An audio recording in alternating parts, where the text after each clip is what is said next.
Okay, here's how to beat Tatari-mokke in Nioh 2. We'll be using a Kusarigama strategy that helps us avoid having to try and destroy that pesky red orb during the Dark Realm phases. Though I'm using a Kusa, you don't need a specific ninja build. To prove that, I'll use a low level 3 Kusa here with a puny starting 180 attack value. By this point of the game, any Kusa you've got for any build should be way above that.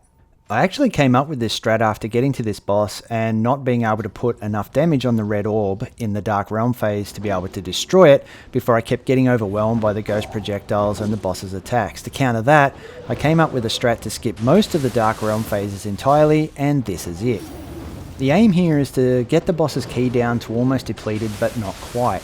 Before completely depleting it, you want to make sure your own ki is full or practically full. As soon as the boss's ki is gone, he'll usually do a handful of attacks to dodge and then summon the Dark Realm. We want all of our ki ready when he summons so that we can deplete him of his Dark Realm ki instantly like that. What we did there is we used the Kusa's Reaper skill. The Reaper skill really depletes his ki, and it's also one of the early nodes on the Kusa, so if you don't have that unlocked, just grab a Kusa out of your inventory, kill a few enemies in the nearby area before going into this boss, and you'll be able to unlock that skill pretty quickly. Now, I don't really use the Reaper skill before he's in the Dark Realm. It can get you into trouble if you don't time it right.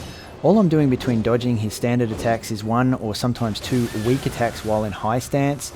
I mean, I do use the Reaper skill sometimes, but mostly I save it for the moment he summons the Dark Realm like there.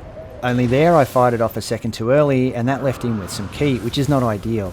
In this case though, still focus on the boss and ignore the red orb because you should already have put a big dent in his ki. A few weak hits should do it, or if you have it ready, you can also use a yokai ability like I used the Ippon Ditara. If he does go into the Dark Realm and you don't quite get all of his ki gone, don't panic. You can block most ghost projectiles without taking much damage, so ignoring that red orb is fine. Just try to chase the boss down as fast as you can and finish off the remainder of his ki to pull him out of the Dark Realm as soon as you can. But in the end, that should be rare. In this clip it's harder for me as I'm using a level 3 sword with very low attack, so my damage is poor. That means my timing on activating Reaper has to be pinpoint, but if you use any Kusa you've picked up in the area or even one from a previous mission, you'll have more damage and your timing won't be so tight. It'll still be tight though, so don't think this is a walk in the park, this strategy. You've still got to perform well. The moment he starts summoning the Dark Realm is the moment you have to use Reaper. Not a moment too soon and not a moment later. Ultimately, to make the Reaper skill do what you want, you'll need ki. That's why I said earlier, don't break his ki until you know it'll only be 1 or 2 hits to do it, which guarantees you'll have the ki you need to dodge his pre-Dark Realm attacks, run to get up close to him, and also to pause for a moment to recover all your ki before you activate the skill. So while there's no specific build required here, you still should spec for ki. Reduced ki when running, reduced ki when dodging, accessories with ki recovery, and that sort of thing. Whatever you've got to help with ki, use it. I'm wearing the Pit Viper's armor set here. It's a light armor set which adds a little extra melee damage against yokai, but mostly I'm wearing it because it gives 50 extra ki and 5% less ki consumption when using skills. I also have 2 accessories with 5% ki recovery in total. It's not much, but every little bit of extra ki and ki recovery helps. The next important thing to know is when you break the boss's ki, don't stagger him unless you're already in the Dark Realm. His stagger bar is the red bar that goes from right to left along the ki bar. If you stagger him whilst he's not in the Dark Realm, he'll fall down for a grapple. When he gets up, he'll recover himself to the point that even if you unleash Reaper from full ki to empty, you won't break his ki. You'll be stuck in the Dark Realm with him then. So aim to break his ki, but if you're avoiding that red orb in the Dark Realm phase, don't stagger him. For dodging, hold guard and dodge to the left. He'll usually do 2 or 3 attacks. Since it's really hard to tell what it's going to be, I try to wait for a third no matter what before getting in a counter attack. If you break his ki immediately upon him triggering the Dark Realm, look around for where that red orb appears. You want to be able to see it and the boss at the same time so that you know when to hold block to block the ghost projectiles that it shoots out.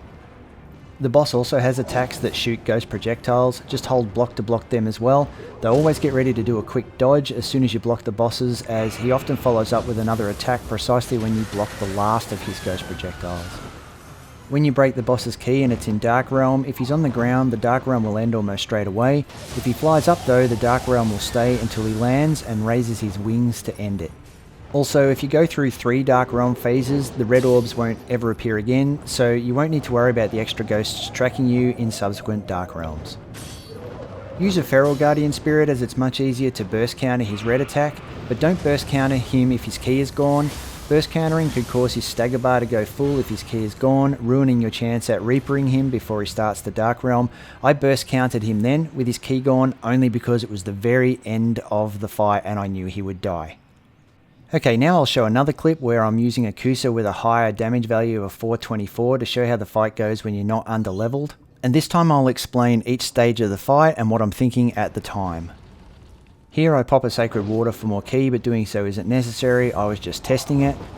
Now I'm being patient, waiting for his attacks to end so I can get in a quick weak attack. I always do only 1 or 2 at most for safety. I'm also trying to stay close to the boss at all times because the closer you are, the less likely it is he'll do any of his ranged attacks like the ghost tracking heads or the shurikens he throws. He does his red burst attack and I know it's safe to burst counter as I haven't depleted his ki bar yet. Now I have, and I try to stick close, ready to dodge his attacks. He never follows his laser attack up with anything else, so I immediately go in and time Reaper with his Dark Realm summon. I was a little early, but his ki got so low a single follow-up attack was all that was needed to finish his ki off. That done, I immediately back away from his attacks and look for where the red orb is so I'll be able to see any ghosts I might need to block. At the same time I'm ready to dodge the boss, or this time burst counter. Now I can see his ki is low, so I back off to make sure my own ki gets back to full before I'll do anything that will break his ki. I see him launch ghosts and I know to block them and be ready to immediately dodge a boss attack when the final one is blocked. So his ki is out, I just have to dodge his attacks and then time Reaper the moment he starts to raise the Dark Realm. As soon as his ki is broken, I retreat as fast as I can, getting ready to dodge or block his angry counter attack. However, this one's a good one as he jumps back instead and ends the Dark Realm before even the red orb can send any ghosts. So usually I wait for 3 of his attacks before I attack back with one of mine. You can be more aggressive, but that's the safest approach. His ki is low, so I decide to break it, but I stop hitting him the moment I do to prevent his red stagger bar from going to full. So once again I use Reaper to get rid of his Dark Realm ki, and now his stagger bar is high again. If I could have filled his stagger bar in the Dark Realm, that would have been perfect, but I just wasn't in a position to do it. So by now you should have a pretty clear understanding of this fight and a great strat to win it. But you still have to time those dodges, and you still have to watch his ki, and you have to time when you use Reaper, and you have to make sure you don't break his stagger bar when you're in the normal realm. There's a lot to think about, so don't feel bad if you take a few practice runs to put it all together. But stick at it, because any strat that doesn't bypass having to destroy the red orb in the Dark Realm will make this fight a lot harder unless you already can do enough damage to destroy the red orb like it's nothing, in which case you really don't need a strat as the fight should be a lot easier anyway. Again, spec for ki and ki recovery, use Sacred Water or Barrier Talismans if it helps, wear the Pit Viper's gear or even no gear.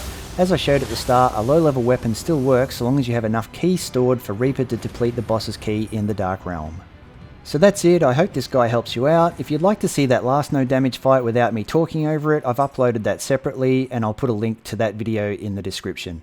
I'm Fuzzy Barbarian, bye for now.